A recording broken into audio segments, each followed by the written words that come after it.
welcome back. This is By the Book, and we're your married relationship coaches. I am Sent. I'm Sil.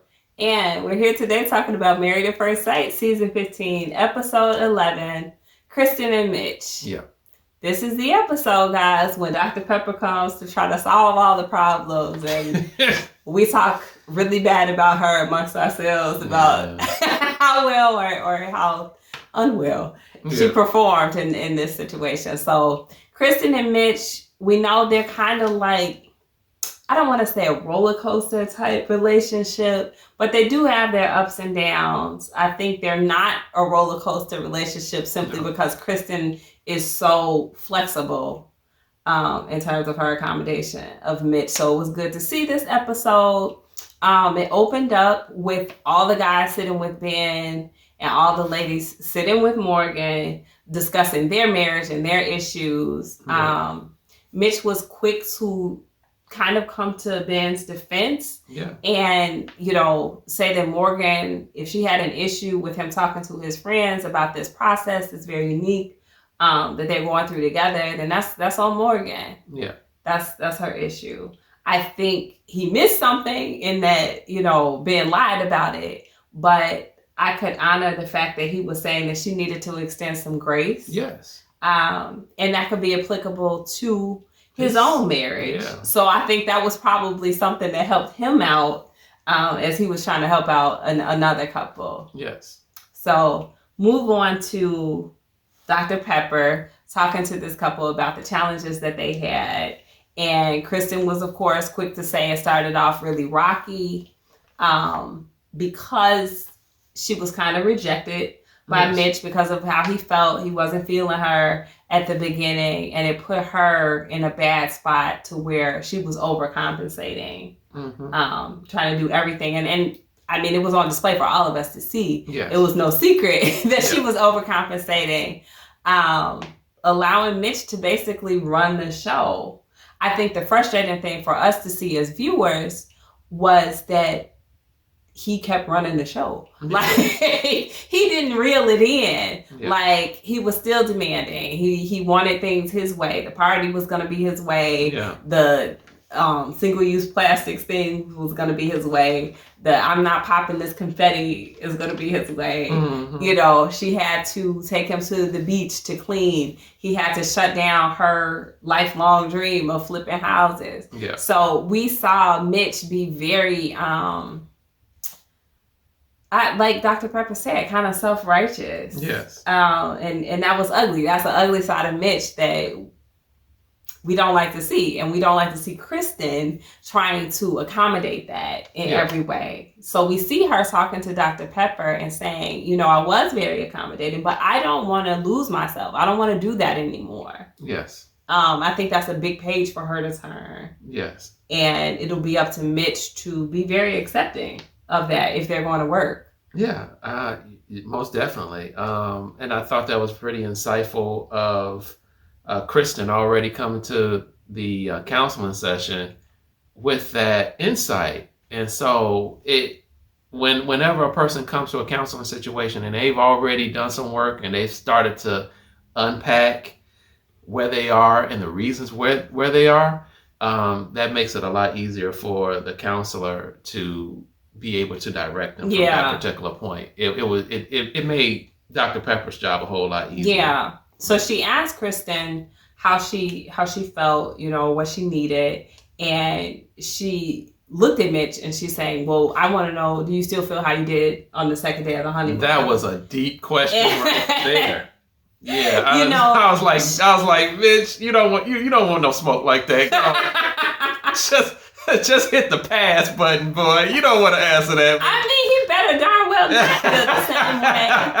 She was asking him very direct questions, to which Dr. Pepper really shut that down. Yes. And she's like, that's really placing a lot of demands on him, and he's not the type of person who does well with demands. Yes. You should focus on asking for what you need. Yes. Right? Instead of placing demands on him. Yeah. And then you'll get more of the response that you're looking for in knowing what you want and asking for what you need. Yes. So I did think that Dr. Pepper did decently with that portion. I do too. I think she stepped it up. with this couple. Yeah. Unlike with the Ben and Morgan, and unlike with Justin and Alexis.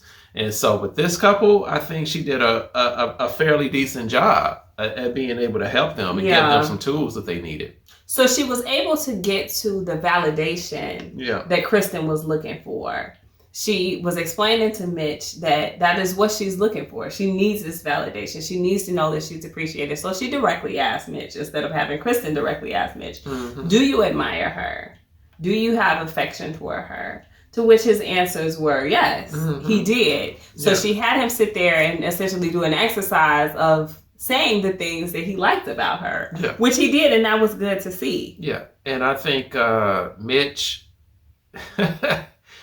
stepped it up, and that was really surprising for me. I was not as surprised. Like, I don't see Mitch as being like the villain. I think even though he's annoying and his apartment is filthy, he's just dug in because, you know, he has what he thinks are his passions or what he's found to be his passion. And it a lot of times is going to conflict with people who live what we consider normal everyday lives. I suppose so. But, you know, he was engaged with that whole session and everything. I mean, he took the criticism and it didn't turn him off. He was able to take it and then listen and then be able to engage in that conversation and give Krysten what she needed at that particular point. I'm sorry, a month ago, you know, that Mitch, that same Mitch would have done that. He takes the worst thing that he ever handled so far in this show was the shirt. Yeah. That was the worst acting out I ever saw him do. Everything else where he's been criticized, even if he had a different point of view, because I think Krysten came at him really hard when he made her feel some type of way at that karaoke situation. Yeah. But he didn't like go on the defensive and attack. You know, he was like, well, that's just how I felt at the moment. You know, he kind of takes it. Yeah. He's not aggressive with her. He's not overly defensive, in my opinion. It was just that shirt gate thing. That was weird. Yeah. And then he had a little meltdown. He had a meltdown. He can get in diva mode. Yeah. We saw that when they were about to get married and the whole trimming of the beard and all of that stuff. He was acting out, you know. But this particular Mitch, like I was saying last week, I think he's teachable. And I can see him continuing to grow week after week after week. Not just in this marriage, but as a person. He's growing. Yeah. You know, for real. You know? So in that session, he admitted that he functions a lot out of fear. And that he tries to protect himself. And that's when Dr. Pepper said, you know, those are the times when you come off self-righteous. Yeah. And then you get overly critical of people. Or I think more so than get critical of them, he just asserts his opinion, his position, as if it's right and there's not another option. That's what I would say. Yeah. Yeah, I see that. You know, it could be just a defense mechanism. Yeah. You know, and so whereas when he's threatening, when he's fearful, because Mitch, for whatever you want to say about him, he's self-aware. And he knows he's a strange bunny. And so since he knows that, he's not everybody. Not everybody's going to take to him. And so I'm sure he's built up his own kind of like walls to protect himself. And when he feels fearful, that's when that overly critical Mitch comes out. Yeah. So the two of them do go back to their childhood roots as well, I guess. So we see Krysten take Mitch to a baseball or a softball diamond. To play softball with him. No, wait a second. Okay, my wife plays softball, and she's been playing softball since high school. How do you think Mitch and his softball skills were? Are they up to par? He's terrible. He's terrible, but it's okay. Like that's the thing. Like I think softball, baseball, those are one of those sports where if you don't learn it, it's not something that you can just have like natural ability and just be good at it right off the bat. Like, you got to be trained. You got to get the like, fundamentals. He didn't down. know how to catch with a glove. Yeah. And he wasn't going to learn that day. He looked like he was afraid of the ball. You should be. The softball is hard. Let me hit you in the face with a softball. Okay, well, but in contrast, Krysten says she's played. Yeah. So how do you think her skills were? I don't know. She might be rusty. I'm not really sure. It didn't look great. No, when she took a swing at that one high pitch, I was like, I think Alexis looked like she played basketball better than Krysten was playing softball to me. But he wasn't impressed with Alexis's basketball skills. No, how you gonna take a layup like that? She did not underhand that layup like that. Oh my goodness. Anyway, Krysten does that. They look totally awkward doing it, but I think they had a good time. I think it was a good connecting moment. Yeah. She then sat there and talked to him about her childhood and how she felt like there was so much pressure on her from her parents, even in terms of not making any mistakes on the softball field, not making any mistakes academically, just tons and tons of pressure, and her feeling like she had to be perfect. Yeah. She was in a lot of activities as a child, but she felt like she had to excel in each and every one of them. And then at some point during high school, she had to get a job, which was a little bit funny to me because, like, a lot of us had jobs in high school, and she made it seem like that was huge. Yeah. But maybe for her, it felt like it. She said she had to make a choice between softball and work. Yeah. And so that sucks, right? Like, I wouldn't have wanted to have to make that choice. Yeah. She did choose work, so maybe that's why she's not that good at softball. She did finish learning. So, maybe that's what it was, yeah.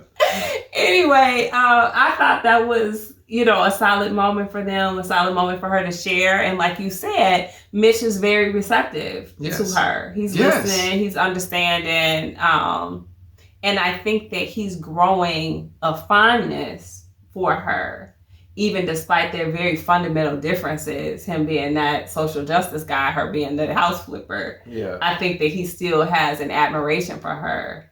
He said that.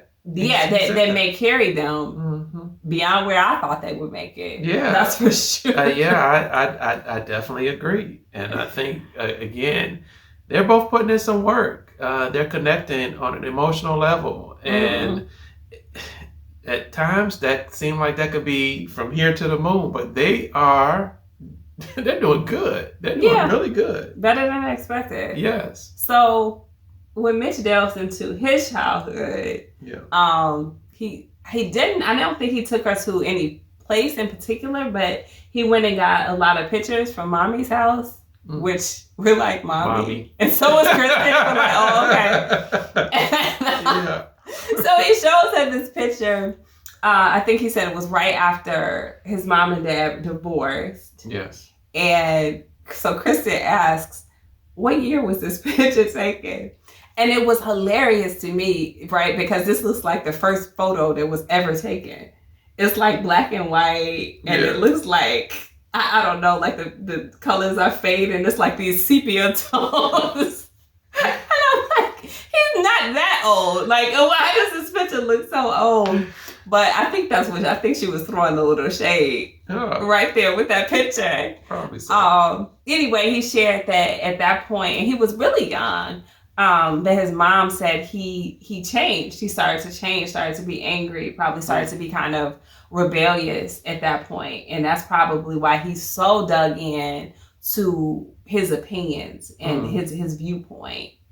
He goes on to talk about how he didn't have any structure. Yes. As a child. I guess when his dad left the home, right, it just left him to be a latchkey kid, he said. Yes. So he was able to freely run the neighborhood. His mom was probably working, and he thought that he knew it all. Mm-hmm. He still thinks he knows it all. So this gives Krysten a lot of insight into where he's coming from. Yeah. Yeah, I think that was a really good exercise for both of them. Yeah. And for us as viewers to see where Mitch is coming from and being a child of a broken home, a divorced home. Yeah.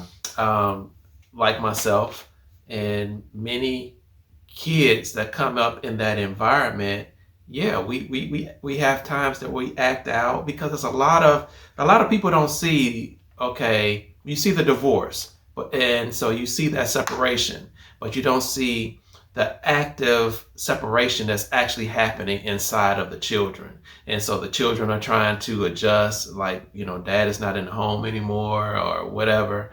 And so your whole world is just kind of like is uprooted from you. The things that structure, that family dynamic that you've been learning and have become accustomed to, that whole environment is now just is gone. Yeah. And now you're trying to adjust to a new one, and all of those different type of emotions will go into that. Yeah. Anger, being unsure, unsafe, within the confines of the new relationship. And so here he is, he's a young boy trying to find himself, and that's how this is Mitch, and to some regard that was me as well, that began to act out, staying out later and things of that sort, just to, try to find my own identity within the rubble of a broken home. Yeah. So finally, we get to the scene of them. I think they're on a beach, and Mitch is reading his letter to his younger self. Mm-hmm.